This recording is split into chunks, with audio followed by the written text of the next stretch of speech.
په کندهار کې جوړه ځانمرګو بمي چاودنو لږ تر لږه 22 تنه وژلي دي. دا چاودنې داسې پلان شوې وې چې په یوه ګڼ مارکیټ کې د لومړۍ چاودنې نه وروسته خلک د چاودنې د پیښې ځای ته ځانونه ورسول چې دوهمه چاودنه وشوه. چارواکي وایي له همدې کبله په دې ځل چاودنو کې د وژل شویو کسانو شمېر هم زیات و. د کندهار ولایت د دفتر د معلوماتو له مخې دا دوه پرله پسې ځانمرګي تروریستي بریدونه د کندهار له ښار څخه د سپین بولدک ولسوالۍ ته پر غځېدلې لاره په هغه بازار کې ترسره شو چې د مسافرینو لپاره د ډوډۍ خوړلو او دمې جوړولو په موخه جوړ شوی.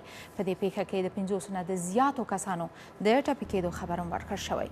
د کندهار د پولیسو عمومي قمندان جنرال عبدالرزاق وایي چې راله چې د هغو د کومک دپاره دې خپل وحشت و ظالمانه عمل یو ګډ بل هم تکرار کوي د هغه سربیره چې اوس موږ د هغه 21 کسه شهیدان لرو او 50 کسه زخمیان لرو.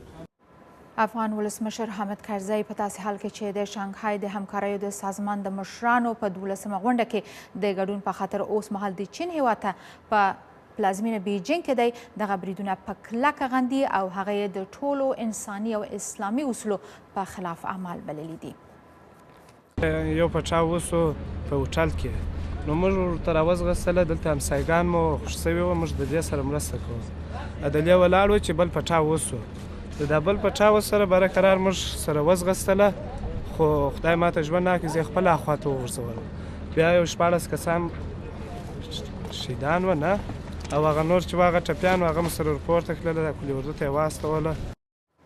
بل پلو نن د لوګر په ولایت کې په یوه کور باندې د ناتو د بریدونو له کبله د ښځو او ماشومانو په ګډون 15 تنه ملکي وګړي ووژل شول.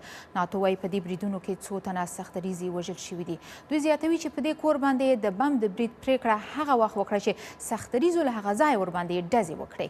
د سیمې د پولیسو او قمندان مرستیال رئیس خان صادق عبدالرحیم زی وایي چې د 9 سختریزو طالبانو په شمول د وژل شویو شمېر 18 تنو ته رسیږي. په دې ترڅ کې د افغانستان د بشري حقونو خپلواک کمیسیون د اندېښنې په څرګندولو سره د کندهار او لوګر پیښې چې ملکي وګړي پکې تلف شوي دي په کلکه غندلي دي.